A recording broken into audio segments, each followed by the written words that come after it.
Hello everyone, welcome to Recursive Gaming. Here is another video for Seven Nights 2. Based on some comments on the video that I uploaded today, put a lot of work into a guide that I just released for free-to-play account progression. Go ahead and take a look at that. I think it's pretty awesome. There's a lot of good info in there.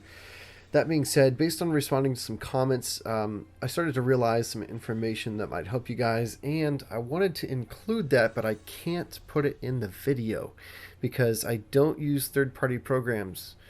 Wink, wink. Okay? A lot of games will ban your account for using third-party programs. That being said, there's some really good information available online I was able to find for you that will help you learn how to auto farm in this game overnight. Okay, so if you're having trouble figuring out how to do the auto farming that everyone's talking about, where you can go to old story episodes and do previous difficulties in the story mode and auto farm to get free stuff overnight. There's a lot of videos out about it online, but even I had a hard time finding exactly how to do it because nobody wants to tell you exactly how to do it because, again, nobody wants to get in trouble. So even I can't put that in this video, but what I can tell you is go to the comment section down below. There's going to be a pinned comment in the comment section with some links to the information that I found that helped me do my auto farming and will help you do your auto farming. Okay, so long story short, take a look at that pinned comment down below. There's going to be all the information you need to do your auto farming. Okay, that's it. That's the main part of this video. For the rest of this video, I'm actually going to be showing you something. I talked about how ranged heroes have an advantage when it comes to DPS, and they're a little bit safer in bosses. I'm going to be doing a very, very important boss for you guys in this video, the Soulstone Quarry. We talked about this and how this is the most free-to-play portion of this entire game, where you farm soulstone shards to increase your heroes. As you can see, I'm stuck at tier 7. I've had a hard time getting past tier 7. I'm going to try to get past tier 7 in this video. I'm going to try this again. I'm going to show you two teams I'm going to try, and I'm going to show you why ranged heroes are so important in this game and why melee heroes are sometimes at a disadvantage in this game. So you definitely need to prioritize ranged DPS over melee DPS, or at least understand that if you have some really good meta melee DPS heroes, you're going to have to be cautious about using them because they require more manual play. You can't auto with them in every situation and expect the same results as if you were using a ranged team. Okay, so I'm going to show you what that means in this very important dungeon that you're going to spend a lot of time trying to complete because it's got some of the best rewards in the game locked behind the rewards in this dungeon. Alright, so let's go ahead and set this up and cue the intro. Return back after the intro in a couple seconds and we'll get this video started.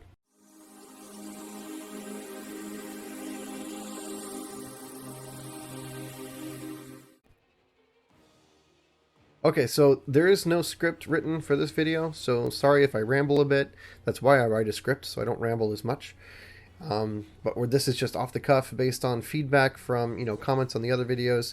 Really just wanting to help you guys out, so let's go ahead and get this video started. I'm going to be using Sanguine Rose Miss Velvet, who is a level 30, and Claire, who is a level 50. I've got my second best DPS set on my Sanguine Rose. Okay. My main DPS set is on my Rachel, because not only is she supposed to do the most damage, she is also supposed to survive the longest. Okay, so I could put a tank set on her, but as you'll see in this battle we're about to do, there's a major DPS wall. If you don't do enough damage, you don't complete it. So the last time I tried this, I did not do enough damage. I got the boss down to about 20%, maybe 15%, and then I lost. Okay, so you do have to do enough damage. So she's wearing my best gear because she's my tank, believe it or not. Yeah, I'm using Rachel as a tank. Okay, so you'll see why and how this works specifically in just a minute. Okay, so you can't take a traditional take into this fight. You won't do enough damage. You have to take DPS tank into this fight or you will not be able to complete it. So I'm using Rachel as my DPS tank. And then Claire is actually my other single target damage dealer. I'm going to put my third on her. Let's see if I can find it. Where's a good damage? This is kind of, it's all enhanced and it's lots of attack and crit. I think I'll take this one. Also, the accessories are complete, so yeah, we'll give her that. So she's only at 16k CP. If I had her on my second best DPS set, which is what I would normally do. But I'm trying to, in this first part of the video, show you and make a point. Okay, because Sanguine Rose, I have a feeling is not full ranged. She's like mid-range, and I haven't tried her yet in this boss, but she might be too close. And she might end up getting hit and therefore not be usable in spite of doing a lot of damage. Okay, so in this fight in particular, there is a very specific reason why you have to use ranged units. Alright, also let's go ahead and take a look at my Karen. Karen does not get hit in this fight very much. If you're doing this fight correctly, she won't get hit, so I don't have to have a health set on her. She doesn't have to be super tanky. I've got full cooldown. You know, full cooldown on the accessories and full cooldown on the gear, so her heal is up as much as possible. The reason for that is because I need her heal as much as possible to keep my squishy DPS unit who's doing tanking alive. Okay, so let's go ahead and do this. Also, I have a DPS pet who raises my attack and is not doing something like reducing the damage I take, which is what you would normally take, but like I said, this is a DPS test. So I've got 2 tickets to use. Let's hope for the best. Here we go. Attempt number 1. Doing this live. Let's hope for the best.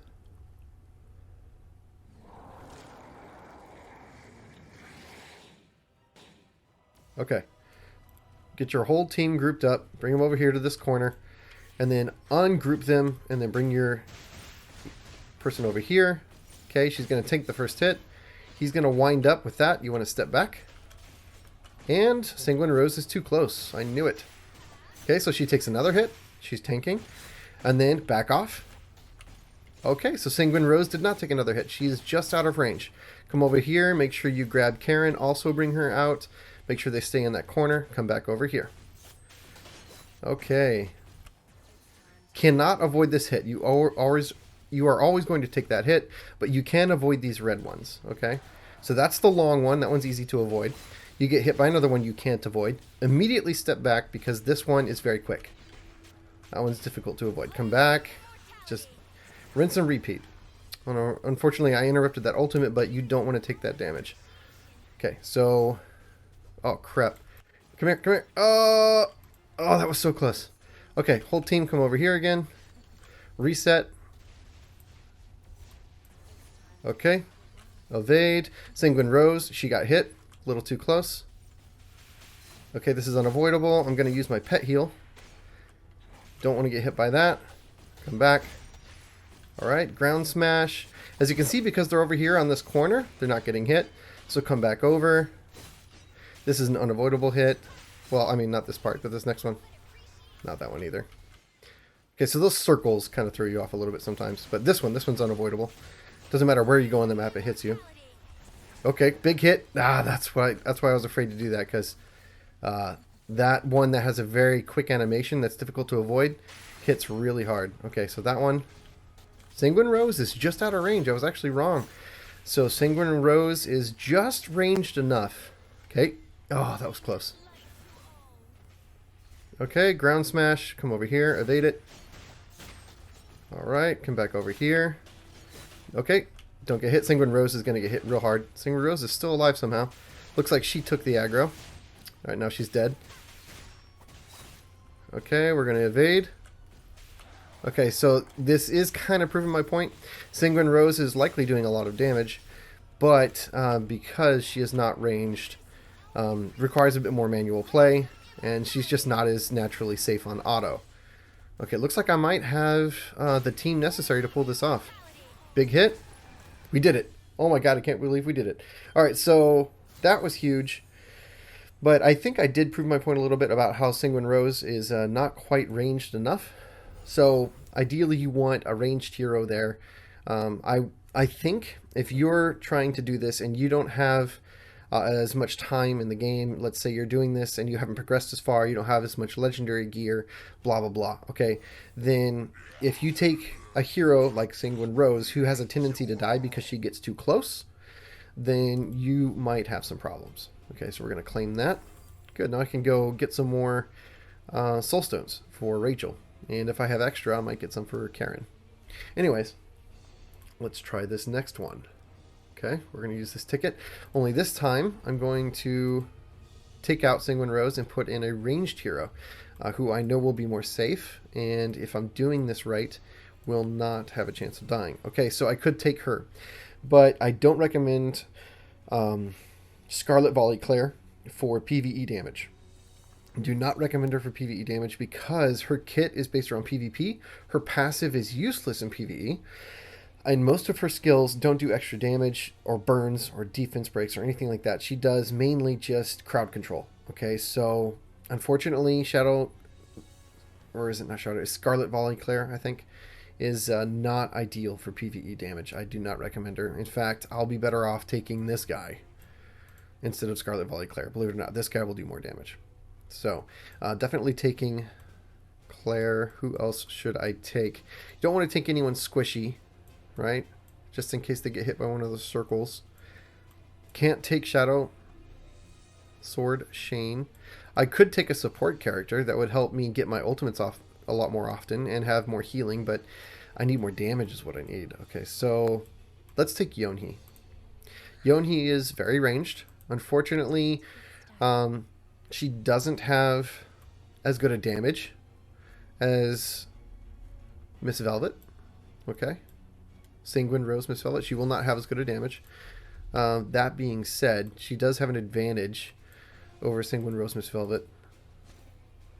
Even though it's not just the fact that she's ranged. That's not the advantage I'm talking about. That's obviously an advantage. I'm talking about her skill. Let me show you Yonhee's skill, which makes her really good in PvE content. Wrong button. And this is what happens when I don't write a script. I ramble a lot. Sorry. Apologies. Let me see. I'll show you the skill I'm talking about. Her passive. Okay. She increases all damage that the enemy takes by 14.4%. If I leveled her up, it would be more, obviously. But that debuff on the boss right there is one big reason she is going to help my team a lot in this situation, because she's going to increase the damage the boss takes. So I'm going to take Yonhee instead of Sanguine Rose Miss Velvet and hope that my Yonhee doesn't die like my Sanguine Rose did. Let's go ahead and try this again. Oh, and for reference, if you're looking at my pet stats, I normally take this guy for the decreased damage received or this guy for increased block rate. If you're looking at this pet and you're like, oh, that's a cool pet. Yeah, it is, but it does the attack and defense in Celestial Tower, so it's not really usable here. So I'm taking her for the increased attack percentage.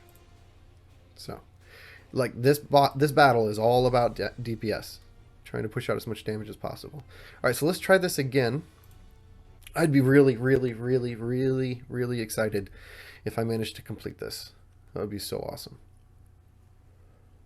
Those soul stones are a huge, huge boost to account progression. All right, so remember, group the team on one side, and then come over here on the opposite side. And the reason why you come on the opposite side is so that when he does the big cone attack, it automatically... Oh, Yonhee's going to get hit, I think. Nope. Okay, so Yonhee was just outside of that circle. That was excellent. Okay, so this is unavoidable. Look at that hit. Oh my gosh, I almost died already. Do not want to get hit by that. That's a one-hit kill. Alright, there's the ground smash. That's why you go on opposite ends like this. Your team's over there while you're over here tanking, so that you don't have to reposition every time he does the ground smash. Okay, evade. This next one's probably going to be unavoidable. Hopefully he doesn't kill me. Boom. Alright, pet heal. Definitely did the pet heal. Okay. So far so good. But if you look at the progress, see how slow we're going? I don't think we have the DPS to pull this off. Unfortunately, I think this is going to be a loss. Alright, so definitely don't want to get hit by that. Come back in. Ground smash, and then unfortunately Karen is going to get hit, so got to move her over. Ooh, almost did not work well. Claire moved. Okay, got to move the team. Okay, that was close. Come back over. Somebody's butt's sticking out. Looks like Yonhee's butt's sticking out. Okay. Don't want her to get hit. Unfortunately, this is looking like it's going to be a loss. Oh, that was close. Okay. See this big HP shield that she has? It's this ability right here.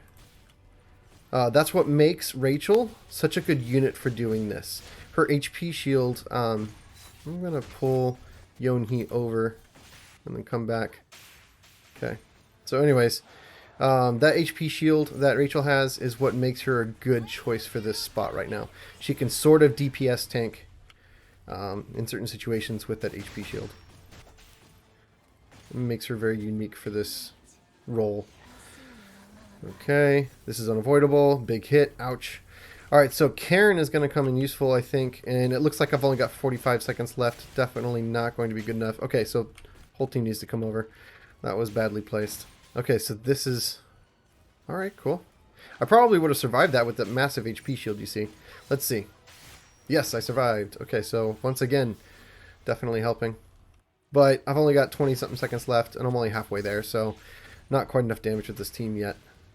So what I'm going to do is actually exit, which means I keep that ticket. If you exit, you keep the ticket. If you continue and then finish, even if you don't complete the boss within the time frame and you get halfway there, you'll get a portion of the rewards. Not all the rewards, and it won't count as complete. However, if you exit, then you keep the ticket. Okay, so that's a good way to save your ticket, and then you can come back in here and you can clear instead. Right? I'm going to use 30 rubies because I don't want to mess with this all day. I feel like I got lucky the last time.